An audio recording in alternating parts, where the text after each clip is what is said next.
Arrancamos. Número 10 ya. Vamos a avanzar un poco más en torno al concepto de densidad de corriente. Finalmente vamos a definir formalmente la ley de Ohm. Vamos a ver algunos comportamientos de los portadores dentro de los conductores. Y vamos a terminar esta clase introduciendo las leyes fundamentales para resolver circuitos de corriente continua, que son las conocidas como leyes de Kirchhoff. Comencemos. A modo de repaso, teníamos que en un determinado conductor, que podíamos darle esta forma elemental, con una cierta área transversal, una cierta distancia. Esta distancia, ¿se acuerdan? La podíamos definir como aquella que recorre alguno de estos portadores yendo a una cierta velocidad, la llamada velocidad de deriva, desde que ingresaba al volumen elemental y hasta que salía. Con esas consideraciones, asumiendo que este conductor tenía un cierto número de portadores por unidad de volumen, etcétera, etcétera, llegábamos a esta definición de corriente como un recordatorio de lo que es el caudal eh, de agua dentro de una cañería, por ejemplo, pero ahora con cargas dentro de un conductor. Hasta aquí esto es un repaso y esta ecuación, así como está escrita, es válida si la corriente es constante en todos los puntos de la sección transversal y también si la velocidad de deriva y la expresión vectorial del área transversal, es decir, la normal, son paralelas. ¿Qué pasa si, por ejemplo, en lugar de tener una situación simple como esta, en la que este portador, por ejemplo, tiene una velocidad de deriva que es paralela con la descripción vectorial de esta sección transversal, es decir, de la normal?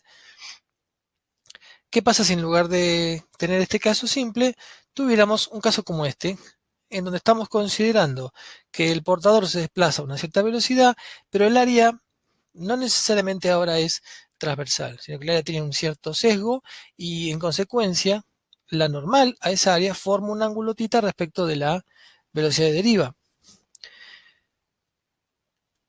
Todavía más, ¿qué pasaría si alguno de estos portadores se está desplazando con una velocidad que no tendría por qué ser igual a las anteriormente mencionadas? Por ejemplo, que, que este portador se esté desplazando con una velocidad con dirección en sentido como que está marcado aquí, o que este portador tal vez tenga una velocidad mayor que la que tiene el portador del centro. Entonces aparecen en definitiva dos complicaciones, si se quiere. Para responder estas dos preguntas, vamos a decir que, primero, si las áreas, o si mejor dicho, la descripción vectorial de la sección transversal y la velocidad de deriva no coinciden, lo que hay que hacer es proyectar las áreas en cuestión en la dirección de la normal. Y si eventualmente la velocidad no es la misma en todos los diferenciales de sección transversal, lo que habrá que hacer es considerarlos a cada uno por separado y luego sumarlos al infinito, es decir, integrar. Veamos qué es lo que implica. Tenemos hasta aquí que la corriente dentro de un determinado conductor que está a una cierta temperatura es el número de portadores por el valor de los portadores, por la velocidad de deriva. Esta velocidad de deriva, como veremos rápidamente, depende de otros factores. Pero ahora la diferencia es que aparece escalarmente multiplicada con el área, donde ahora velocidad de deriva y área son tratadas vectorialmente y donde puede verse que este producto escalar, en realidad lo que se va a ocupar de hacer es de encontrar esa proyección normal que hablábamos en la filmina anterior. Para responder a la segunda parte, lo que vamos a decir es que en realidad ahora la corriente en rigor será la sumatoria de todos los pequeños productos escalares entre la velocidad de deriva en cuestión y su diferencial de área, que formen el área transversal A. Entonces aparece aquí la definición de densidad de corriente. La densidad de corriente como tal se representa con la letra mayúscula J, es un vector y es el cociente entre la cantidad de corriente diferencial que circula en forma transversal por o a través de un diferencial de área de sección transversal. Si nosotros observamos cuál es la definición de corriente y vemos que en definitiva el vector J es un vector que en realidad nos muestra o nos cuenta cómo la corriente está distribuida en el área, no debería ser problemático ver que el vector J en realidad es igual al número de portadores por unidad de volumen, por el signo, perdón, por la magnitud de los portadores de ese medio, por la velocidad de deriva que lleven. Esto tiene unidades de corriente por unidad diaria, es decir, amperes por metros cuadrados.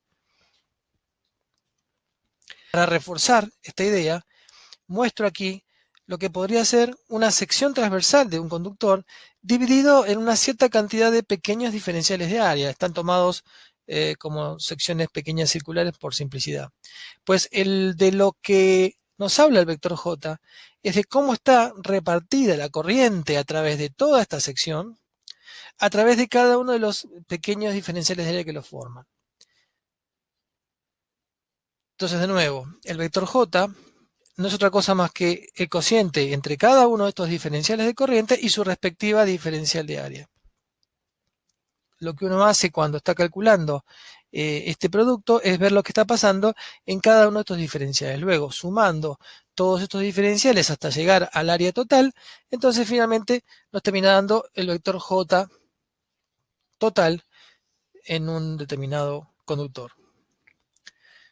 Como vemos allí, entonces, podemos a través de esta ecuación despejar corriente y llegar a la conclusión de que además ahora este vector J nos da la facilidad de que si lo integramos a través de un área, podemos encontrar la corriente total que está atravesando por ese conductor.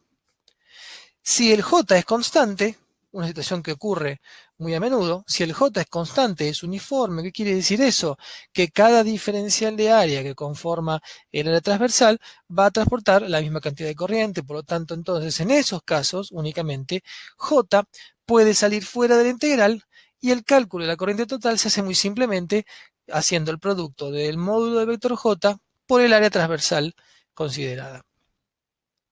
Pero habrá casos como por ejemplo pueden buscar el llamado efecto pelicular, o efecto piel, o efecto skin, como se lo conoce, que es un caso en el que, por ejemplo, la corriente tiende a circular por sobre la periferia del cable, dejando prácticamente una nulidad de corriente en el núcleo de este conductor. En esos casos, J no va a ser uniforme y habrá que encontrar la manera matemática para calcular la corriente total de hacer esta integral, esta cuenta que está aquí. ¿Cuál es la ventaja de trabajar con el vector de densidad de corriente? Bueno, supongamos que yo tengo aquí un conductor, he divisado o puedo seguir, algo que es imposible tecnológicamente hablando, pero bueno, conceptualmente puedo encontrar un portador que tiene un cierto valor de carga y que lo estoy siguiendo y además conozco de él su velocidad de deriva. Si los portadores, esto que yo estoy planteando, o este portador, es un portador de signo positivo, entonces puedo aceptar que se trata de una partícula que se desplaza en este caso, como he elegido arbitrariamente, hacia la izquierda con esta velocidad de desplazamiento. Perdón, con esta velocidad de deriva.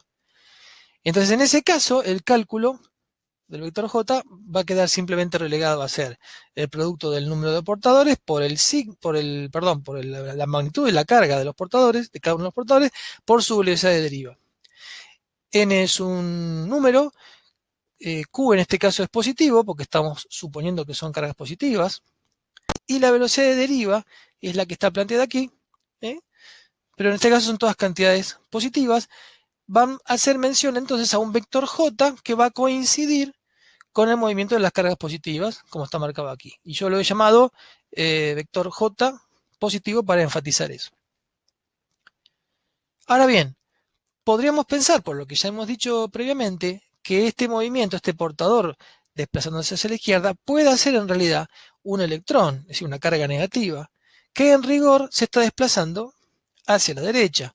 En ese caso, para hacer el cálculo de J, como lo estamos haciendo sobre la hipótesis de que esta carga es negativa, nos va a dar el número de portadores, por ahora la magnitud y signo del portador, que como es negativo, lleva su signo consecuentemente aquí, y la velocidad de deriva que estamos planteando es contraria a la original, porque son partículas que están desplazándose en sentido contrario.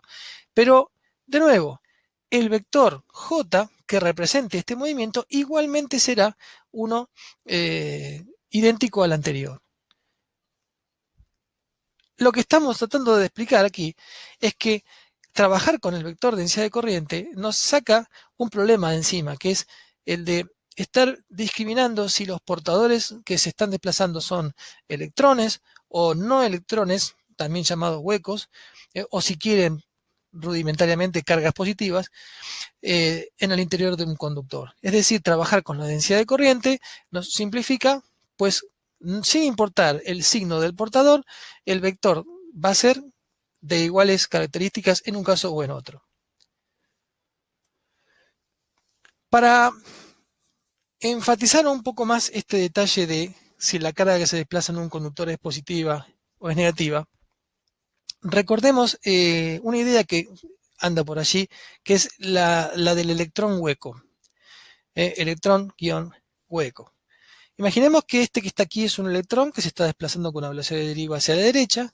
En el momento que ese electrón abandona el lugar previo, podemos pensar que dejó tras de sí un vacío, un no electrón o un hueco, ¿sí? Y ese hueco se lo puede modelar teóricamente como una zona donde ahora existe una carga positiva. Por supuesto, ese es el electrón, esa es la partícula que realmente existe. Y el hueco es algo virtual, es una cosa ficticia.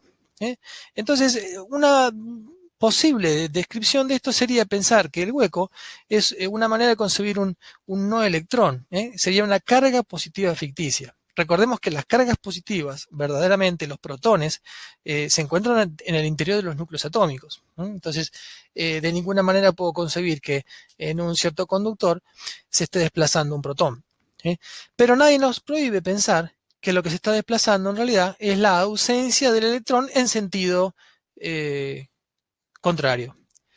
Por eso, para terminar esta pequeña discusión sobre los pares electrón-hueco, consideremos el siguiente ejemplo simple.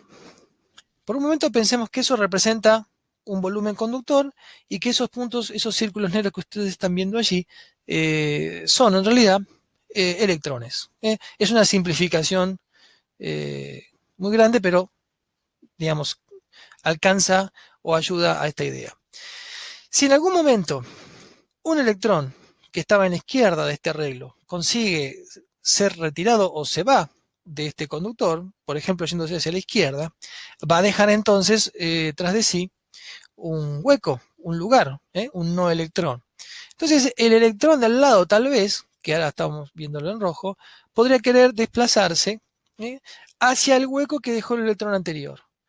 Con lo cual, ahora la situación se ve de esta manera. Ahora nosotros vemos un hueco, en realidad, donde antes estaba el electrón número 2. De la misma manera, el electrón aledaño podría querer desplazarse, y de esta forma podemos ir viendo cómo cada vez que un electrón se mueve hacia la izquierda, deja un lugar vacío, y en definitiva lo que terminamos viendo es que en algún momento nos queda una situación como esta, que es bastante diferente a la inicial. Fíjense, la inicial era esta, donde nosotros habíamos generado un hueco del lado izquierdo. Sin embargo, luego de un instante, este hueco está del lado de la derecha.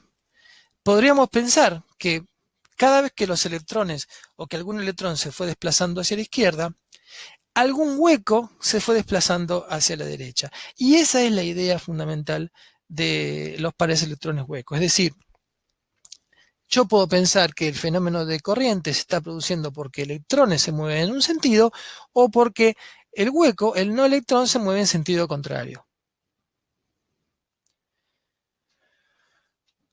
Vamos ahora a hacer una pequeña aproximación utilizando conceptos propios de la mecánica clásica para describir este fenómeno de la conducción, que en realidad, como ustedes ya saben, sucede a niveles atómicos, y todos saben que cuando uno quiere estudiar fenómenos en la escala atómica o subatómica, en rigor debe recurrir a los conceptos de la física cuántica. ¿Bien? Pero aún así todo, este modelo clásico representa bastante bien todo lo que sucede en lo que veremos a continuación. Pensemos por un momento que tenemos un conductor que está a temperatura ambiente, es decir, está a unos 300 kelvins, y informo que en esas condiciones los electrones se mueven a velocidades del orden de 10 a la 6 metros por segundo. ¿Sí? Como estarán viendo y se sorprenderán, los electrones se mueven a unas velocidades realmente altas.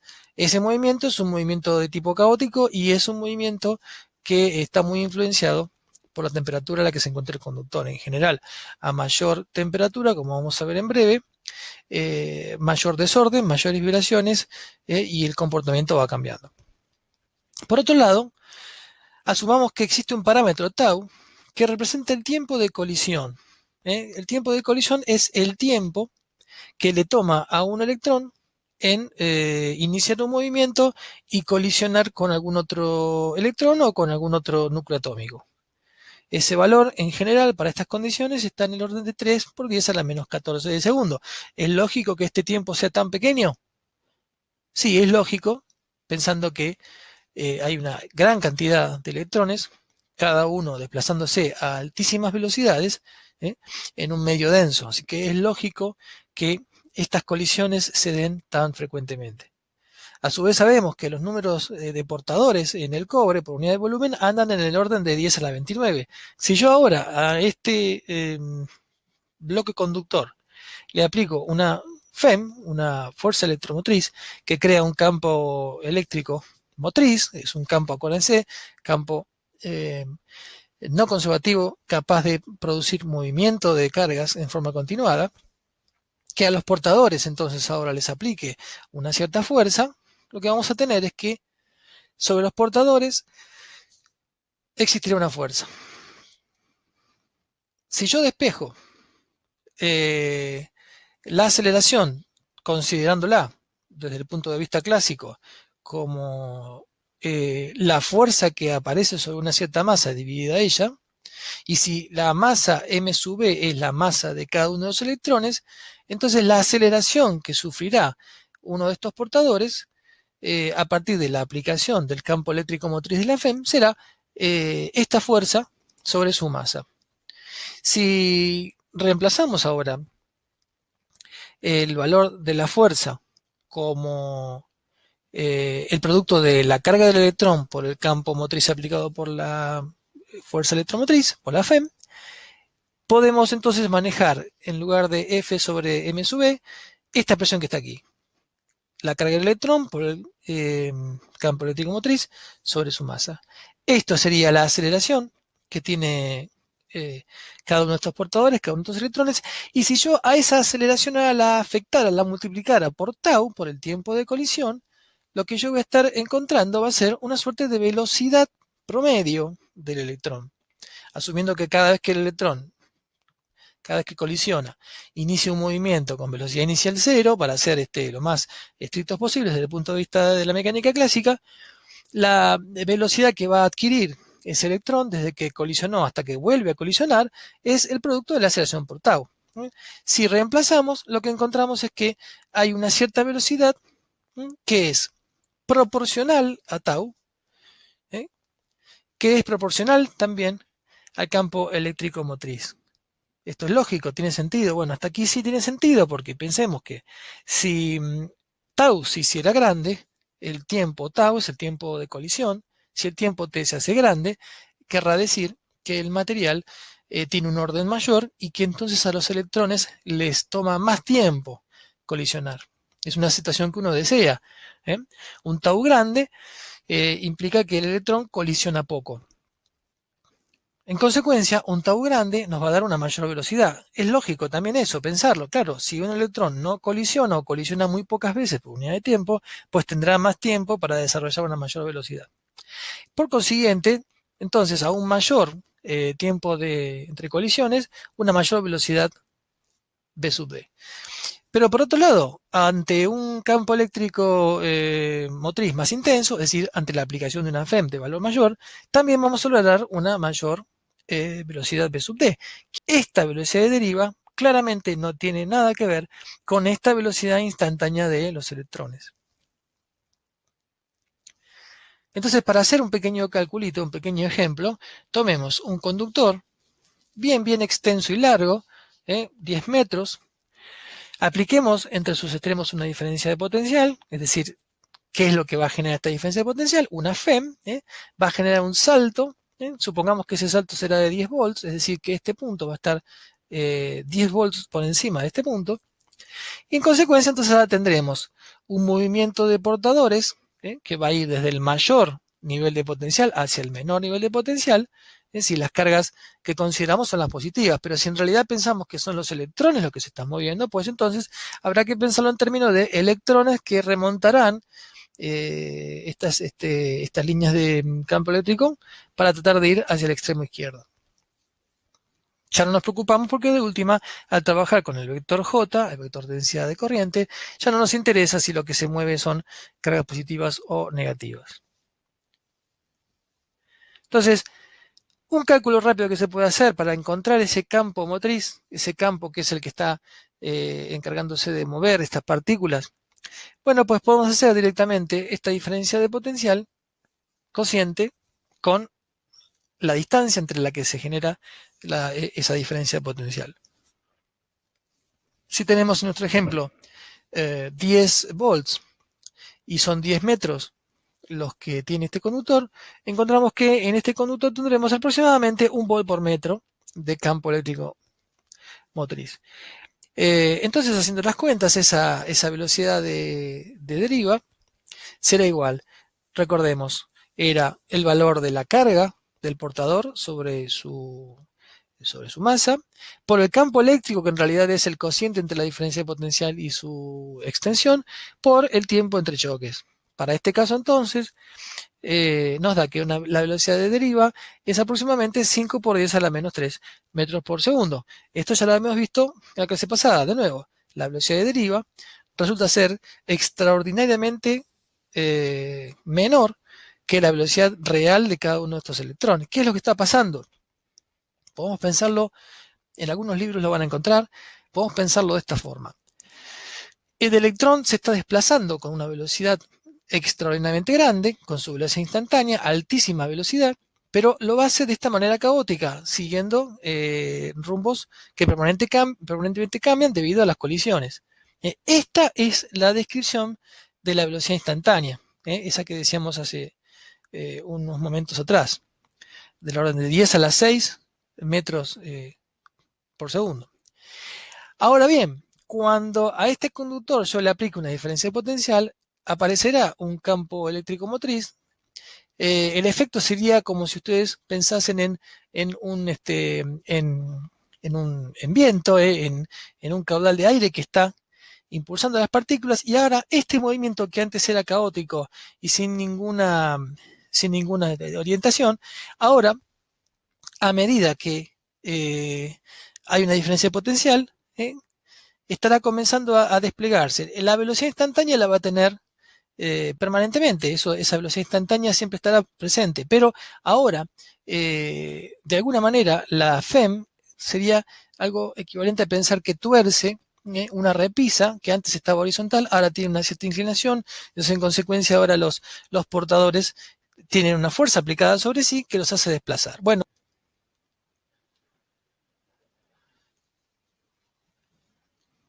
¿cómo va a afectar entonces ahora a la conducción de la corriente? ¿Qué tipo de material estemos utilizando? Bueno, aquí es donde aparece la ley de Ohm. Tomemos el ejemplo anterior, en donde el campo eléctrico motriz se podía calcular estimadamente como la diferencia potencial sobre este largo. Esta diferencia potencial era la resta entre los potenciales de los extremos, y la velocidad de deriva, la velocidad de desplazamiento, en algunos libros pueden encontrarlo como velocidad de arrastre, tiene esta expresión.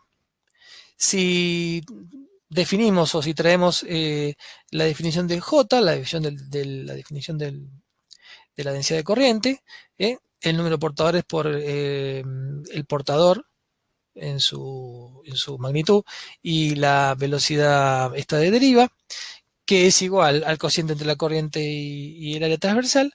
De aquí podemos despejar la corriente que atraviesa este conductor, y esta ecuación en realidad no es nueva, es la ecuación con la que comenzamos esta clase.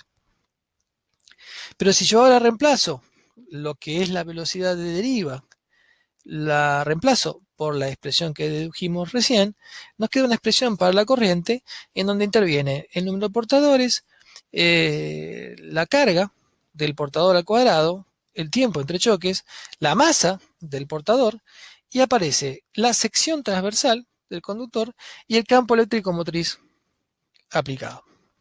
Si analizamos con un poco más de detalle esta expresión, vamos a ver que todo lo que está dentro de este círculo rojo son parámetros que solamente dependen del material y de la temperatura a la que se encuentra.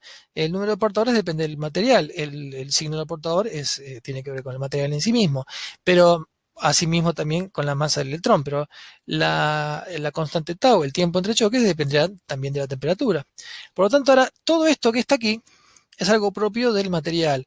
La sección es algo que uno puede controlar, porque uno puede elegir cómo hacer este conductor, y el campo eléctrico motriz se controla a través de la FEM que se le aplique. Todo eso que está en círculo, en realidad ya es una definición en sí mismo, es un parámetro de los materiales, que es lo que habíamos presentado muy veladamente en la clase anterior.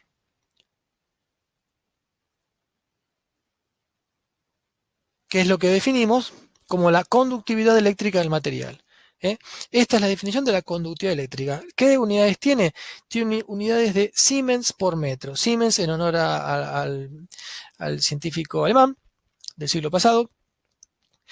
Y este parámetro en realidad hace alusión a con cuánta facilidad puede desplazarse la carga dentro de un material. Retomando entonces la expresión anterior, todo lo que estaba recuadrado en rojo ahora está representado por la conductividad. De aquí podemos entonces calcular el vector J como la corriente sobre el área, y nos queda que ese vector J es igual a la conductividad por el campo eléctrico motriz. Esta es una de las relaciones importantes de la clase de hoy, porque nos está marcando, también llamada como la ley de Ohm microscópica, ¿sí? Nos está marcando de qué manera la conductividad es influenciada por el material. Claro, ya habíamos hablado la clase pasada de la ley de Ohm, y habíamos hablado de la resistencia, y habíamos dicho que todo medio en realidad tiene una cierta resistencia y se simboliza esquemáticamente con este símbolo con forma de fuelle. Y también sabemos que la ley de Ohm en definitiva lo que nos dice es que todo material con cierta resistencia, cuando entre sus extremos le es aplicada una cierta diferencia de potencial, circulará una corriente que obedecerá a esta ecuación. Es decir, la diferencia de potencial será igual a la corriente que circula por la resistencia propia del material. Esta es la ley de Ohm macroscópica. ¿Por qué macroscópica? Porque es la ley de Ohm que uno puede ver, digamos, desde afuera, tratando las cosas como algo, como cantidades grandes. Pero si uno quiere ahora mirar o estudiar lo que ocurre a niveles de portadores, a niveles microscópicos, entonces la ley de Ohm en realidad adquiere esta forma. Aunque no se parecen en nada, en realidad, recordemos que el campo eléctrico motriz puede ser representado como una diferencia de potencial por unidad de distancia, y que la resistencia eléctrica es la resistividad por el largo, por la longitud, dividido su sección transversal. Entonces, dejo como pequeña tarea para ustedes que vean que Si reemplazáramos aquí lo que es la diferencia de potencial, como el producto de la distancia por el campo eléctrico, reemplazaríamos de este lado, y ingresáramos esta definición aquí, podríamos despejar rápidamente y llegar a esta ecuación microscópica. Por lo tanto, la ley de Ohm tiene su expresión macroscópica desde el punto de vista de los componentes, según la cual la diferencia de potencial aplicada a un cierto dispositivo que llamamos resistencia es igual al producto de la corriente por esa resistencia. Pero localmente, microscópicamente, cuando queremos estudiar lo que pasa allí abajo, a la altura de de los portadores, la ley de Ohm en realidad se caracteriza por esta expresión, donde lo que vamos a decir es que la densidad de corriente sería igual a la conductividad por el campo eléctrico motriz aplicado. En los circuitos eléctricos que vamos a ver a continuación, circuitos eléctricos simples, vamos a ver que los protagonistas serán las FEMS, que son las fuentes donde en su interior se encuentran estos campos motrices, son dispositivos que crean campo eléctrico motriz no conservativo, y vamos a ver que hay materiales en definitiva a través de los cuales estas FEMS harán circular corrientes. Las FEMS se caracterizan por tener una diferencia de potencial que se mide en volts y que nosotros simbolizamos como epsilon, pero en cursos superiores verán que puede tener otra simbología. Y en líneas generales, en cada dispositivo con una cierta resistencia, decimos que habrá una caída de potencial, que también se mide en volts, y que es esta delta V, esta diferencia de potencial que es proporcional a, que es igual a la corriente que atraviesa este dispositivo por su valor de resistencia.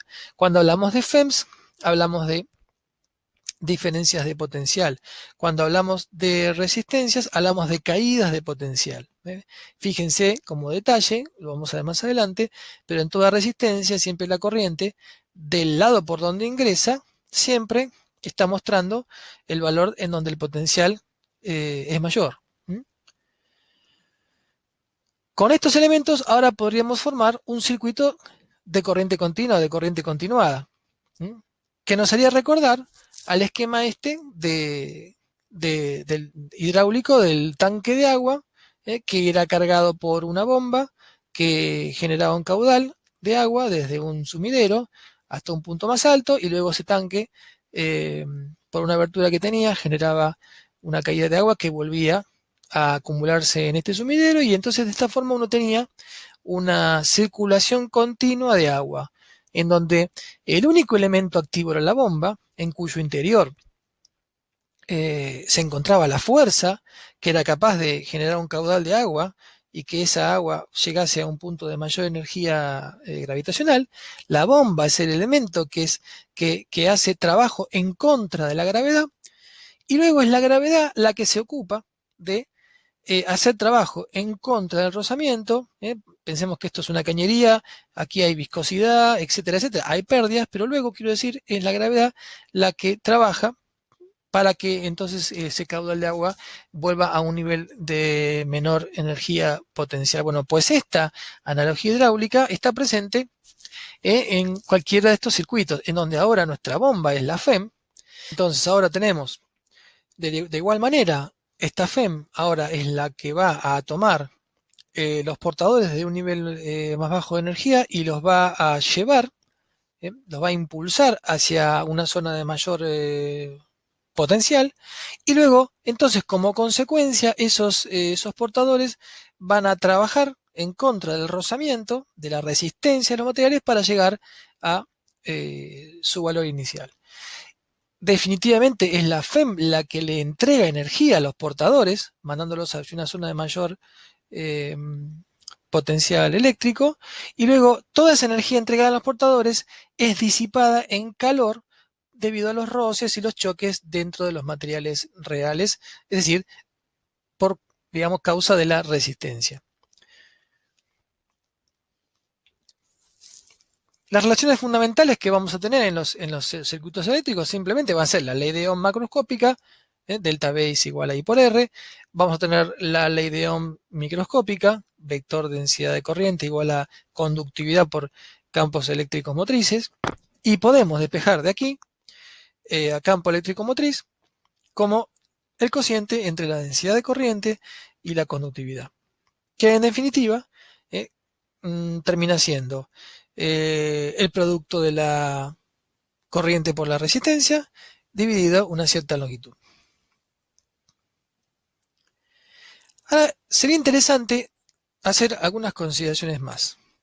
Por ejemplo, si tomamos estos dos puntos A y B como están marcados aquí en el circuito, podríamos calcular el trabajo que hace esta FEM para llevar cargas desde A hasta B. Ese trabajo será considerar la fuerza motriz que tiene, o sea, la fuerza motriz aquí nos estamos refiriendo a la fuerza que va a experimentar cada uno de los portadores al ser arrastrado por la FEM hacia un nivel de mayor energía potencial. Y el trabajo en definitiva de la FEM será el trabajo de esa fuerza para ir desde A hasta B.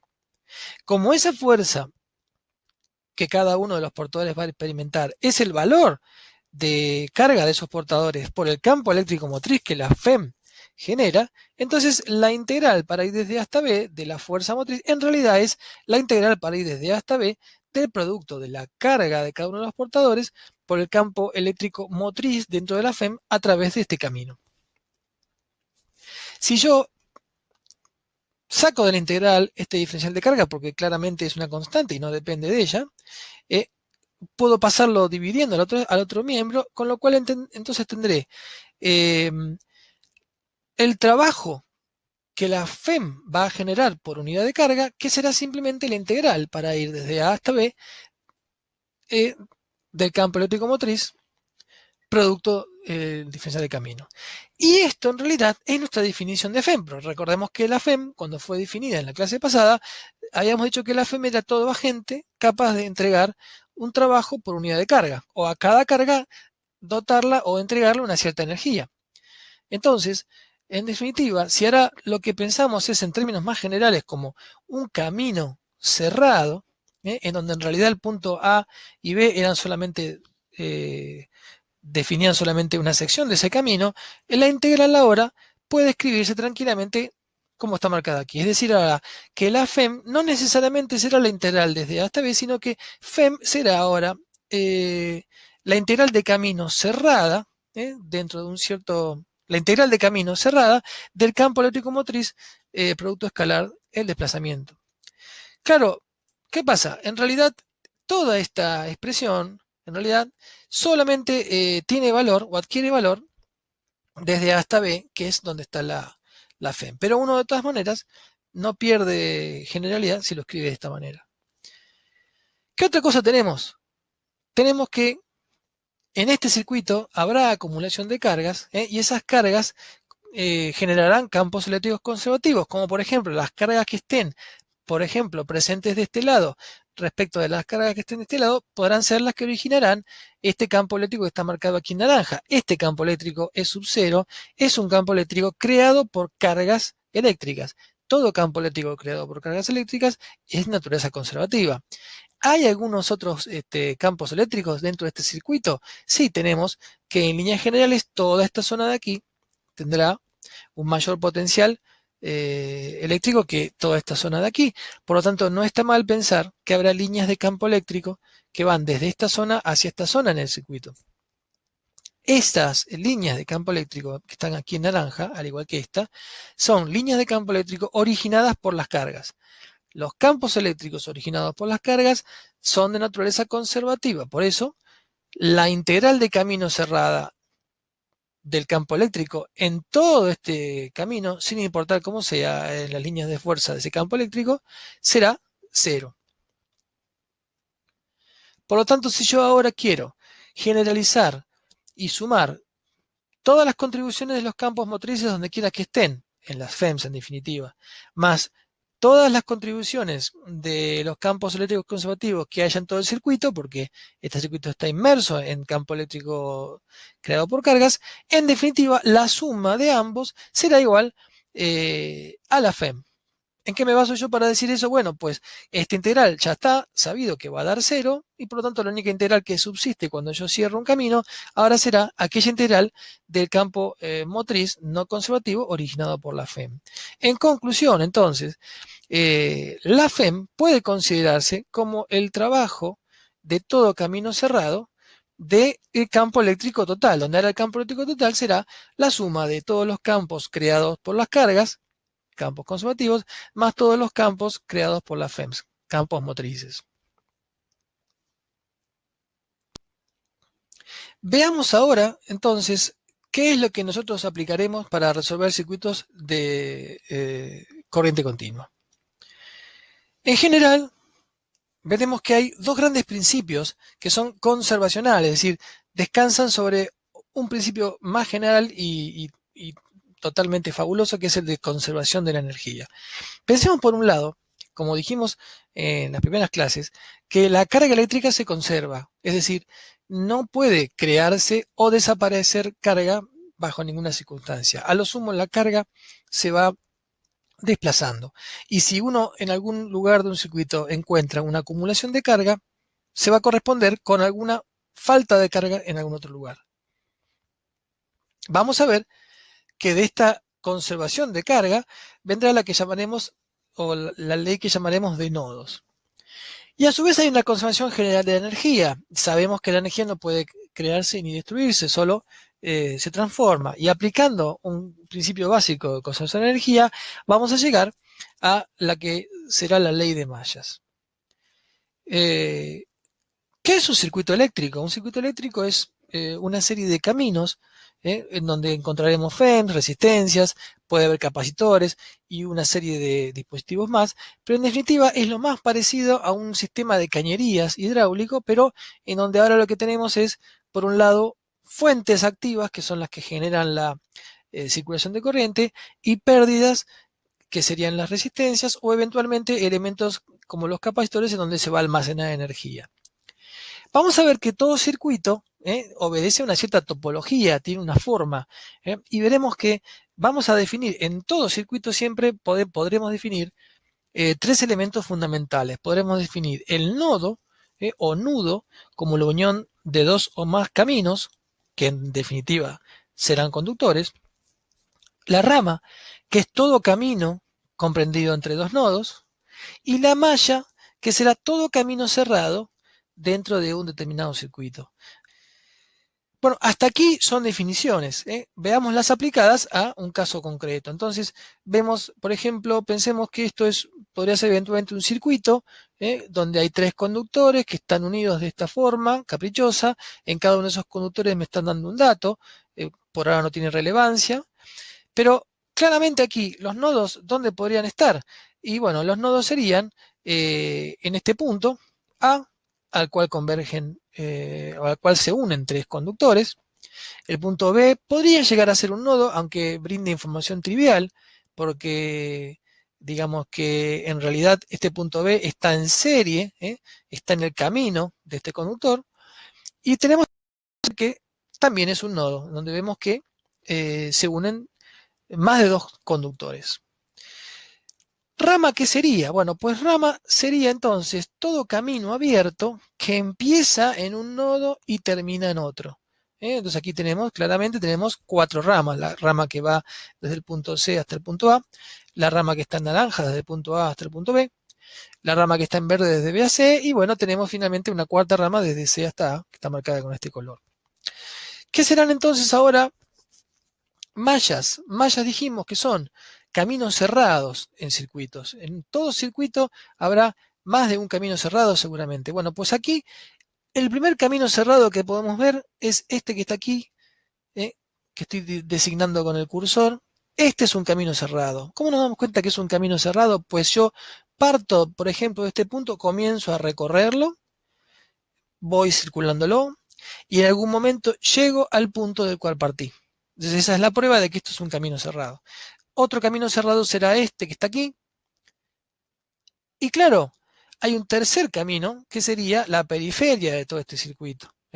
Como podemos ver, puede haber caminos cerrados que sean combinaciones de otros caminos cerrados. Por ejemplo, estos dos caminos cerrados son independientes uno de otro, pero en realidad cada uno de ellos respecto de este camino periférico podría ser una combinación.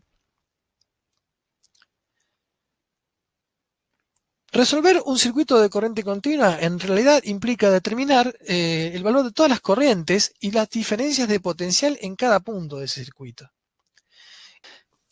Vamos a ver que en todo circuito con m mallas y n nodos se va a verificar que es posible formar un conjunto de m más n menos 1 ecuaciones linealmente independientes. Y en realidad es eso, una resolución de circuitos eléctricos en realidad es plantear o formar un sistema de ecuaciones con el que uno encuentra las incógnitas que serán en este caso las corrientes de todo el circuito. Entonces, si m es el número de mallas linealmente independientes y n es el número de nodos del circuito, entonces podremos, dado un determinado problema, plantear m más n menos 1 ecuaciones y resolverlas para encontrar todas las corrientes de ramas. Este método es el que se conoce usualmente como el método de corrientes de ramas. Hay un montón de métodos diferentes y más o menos complicados, pero este es el más intuitivo para comenzar si no hay una experiencia previa en el tema. Me gustaría recalcar el concepto de malla linealmente independiente. En el caso anterior, cuando hablamos de las mallas, vimos que en un circuito determinado, por ejemplo, como este, veíamos que había 3 mallas. Bueno, es importante ver que a la hora de plantear los circuitos, encontremos el conjunto de mallas que sean linealmente independientes entre sí. Por ejemplo, la malla, esta que está aquí abajo, junto con esta de aquí, son 2 mallas linealmente independientes. ¿Por qué son linealmente independientes? Bueno, pues cada una de estas mallas tiene información que la otra no. Sin duda, a lo largo de todo este camino, esta rama, como es común a ambas mallas, en esta rama vamos a encontrar información que estará presente en ambas. Pero todo lo que ocurre en el resto de cada una de las mallas es información que la otra no da.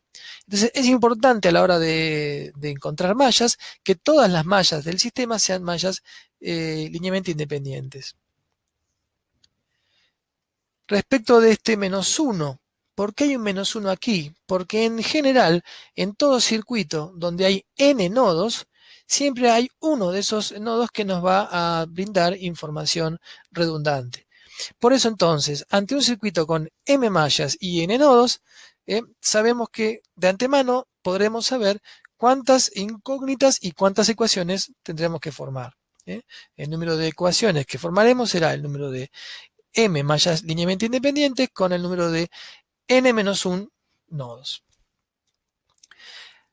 Para resolver entonces los circuitos se aplican esas dos ideas conservacionales que hacen o que exigen que uno sepa identificar lo que son nodos, ramas y mallas, y en definitiva lo que vamos a encontrar son las dos leyes de Kirchhoff, que son la primera ley de Kirchhoff, conocida como la ley de nodos, la segunda ley de Kirchhoff, conocida como ley de mallas. Con estas dos leyes fundamentales que veremos a continuación, es posible resolver cualquier circuito en general eléctrico. Vamos a la primera ley. La primera ley es o está basada en un principio de conservación de la carga. Lo que nos está diciendo es que en todo nodo de un circuito, la carga no puede acumularse ni destruirse. Es decir, tiene que conservarse carga eléctrica en cada nodo, en cada encuentro de más de 2 conductores.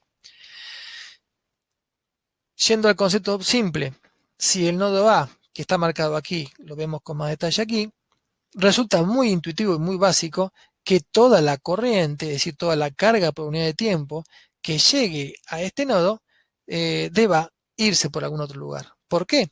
Porque no puede en este nodo aparecer, concentrar o desaparecer carga. La carga se tiene que conservar, así que toda la carga que entró al nodo, más tarde o más temprano, tiene que salir. Ese es el principio fundamental conservacional y ese es en realidad el espíritu que tiene que... y esa es la idea fundamental de la ley, de la primera ley de nodos. En realidad lo que dice esta ley es que la sumatoria de corriente en un nodo tiene que ser igual a 0. Y aquí está el principio conservacional. La sumatoria de corrientes en cada nodo debe dar 0. Es decir, toda la corriente que ingresa debe salir o debe egresar por algún lugar. En general, esa es la ley la primera ley de Kirchhoff, o muy comúnmente llamada ley de nodos, y en general se aplica una convención algebraica según la cual todas las corrientes que ingresan a un nodo se las designa en forma positiva y todas las que egresan en forma negativa. Claramente eso es una convención. La idea básica detrás de todo esto es que la carga no puede acumularse, se debe conservar. Así que todo lo que ingresa es igual a lo que sale.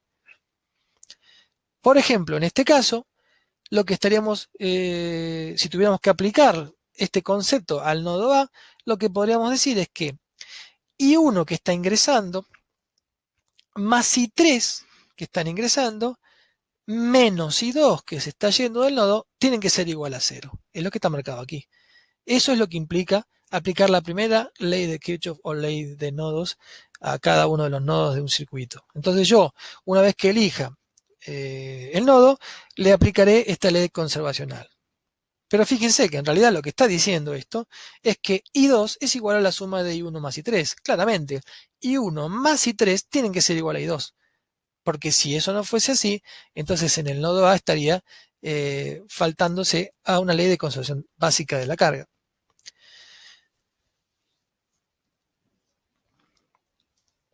Para la segunda ley también conservacional, lo que plantea es que la suma de todas las diferencias de potencial a lo largo de una malla o alrededor de una malla tienen que ser 0.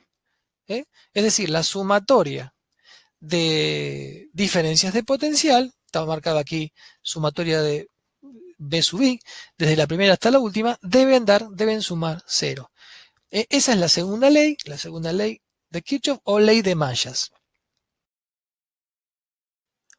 A modo de demostración de esta segunda ley, consideremos el circuito, mostrado esta parte del circuito, mostrado aquí, los puntos A, B y C, y si tomamos como convención que yo para ir desde el punto A hasta el punto B, lo que realmente voy a hacer es el potencial en el punto A, diferenciado del punto B al cual voy a llegar.